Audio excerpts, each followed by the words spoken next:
Hello everyone, welcome into my class. Today is our third class और आज हमारी class का टॉपिक है book keeping and accounting.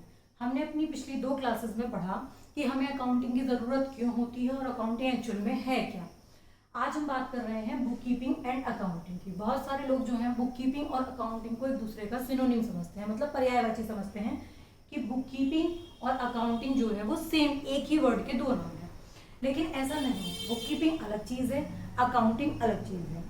Book keeping में mainly क्या आता है, बुक कीपिंग में आता है स्टार्टिंग का वर्क। मतलब इस चीज़ के बुक कीपिंग और अकाउंटिंग का जो डिफरेंस है उसको समझाने के लिए ही मैंने ये पॉइंट्स यहाँ पर लिखे हैं। मैं आपको इनकी हेल्प से समझाती हूँ। बुक कीपिंग क्या है? प्राइमरी स्टेज ऑफ अकाउंटिंग, और अकाउंटिंग क्या है? Secondary stage. जब भी हम कोई ट्रांजेक्शन करते हैं तो उसमें स्टार्टिंग में जो काम होगा, जहां उसको रिकॉर्ड किया जाएगा, वो कहलाएगी बुक कीपिंग। और बुक कीपिंग जब खत्म हो जाएगी, जब बुक कीपिंग का काम खत्म हो जाएगा, उसके बाद जिस चीज को हम करेंगे वो कहलाएगी हमारी अकाउंटिंग। सेकेंड पॉइंट है preparation of journal, subsidiary books, ledger and trial balance. जब हम कोई ट्रांजेक्शन हम करते हैं, जैसे कोई बिजनेसमैन कोई भी ट्रांजेक्शन करता है, तो उस ट्रांजेक्शन में क्या होता है, चाहे वो ट्रांजेक्शन कैश में हो, चाहे वो क्रेडिट में हो, चाहे हम कोई एसेट्स खरीद रहे हो, चाहे हम गुड्स परचेस कर रहे हो, किसी भी तरीके का कोई भी ट्रांजेक्शन हो, उसको जिन बुक्स में हम रिकॉर्ड करते हैं वो कहलाती हैं जर्नल एंड सब्सिडरी बुक्स। वहां से उनको कैटेगराइज करके उनके अलग अलग पार्ट्स में जिससे रिलेटेड है उनसे वहां पर लेजर बनाए जाते हैं और लेजर के बैलेंस निकालकर ट्रायल बैलेंस बनाए जाते हैं। हालांकि आपको अभी journal, subsidiary books, ledger, trial balance कुछ नहीं पता होगा, तो इन चीज़ों के लिए सब सेपरेट पॉइंट पर अलग अलग वीडियोस आएंगी। अभी फिलहाल जो है आप सिर्फ इतनी समरी के तौर पर समझिए कि बुक कीपिंग और अकाउंटिंग में फ़र्क क्या है। ये सब अपने आप में इंडिविजुअल टॉपिक्स हैं। जब हम ये सब काम कर लेते हैं, जब हम अपने ट्रांजेक्शन को जर्नल में और सब्सिडरी बुक्स में रिकॉर्ड कर लेते हैं, वहां से उस डेटा को लेजर में ट्रांसफर कर लेते हैं, लेजर से उठाकर उनको ट्रायल बैलेंस में ले जाते हैं, उनके बैलेंसेस को, तब हमारा बुक कीपिंग का काम खत्म हो जाता है।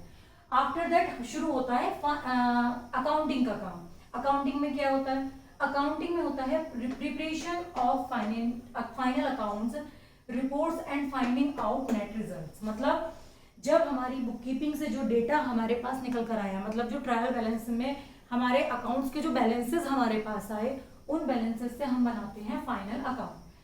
फाइनल अकाउंट क्या होते हैं? फाइनल अकाउंट में भी आपके दो अकाउंट और एक स्टेटमेंट मेंटेन होता है, जिसमें एक ट्रेडिंग अकाउंट, एक प्रॉफिट एंड लॉस अकाउंट और एक बैलेंस शीट। ये तीन चीजें उसमें बनती हैं।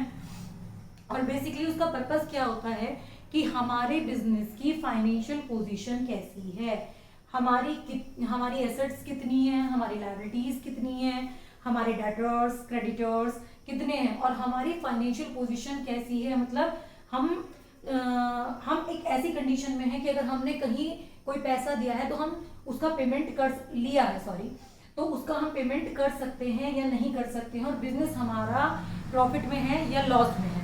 आफ्टर दैट फाइनेंशियल पोजीशन जानने के ही हम अपने बिजनेस की कोई रिपोर्ट तैयार करके जो भी डिसीजन हमें अपने बिजनेस के रिगार्डिंग लेने होंगे वो हम तभी ले सकते हैं जब हमारे फाइनल अकाउंट मेंटेन हो गए हों।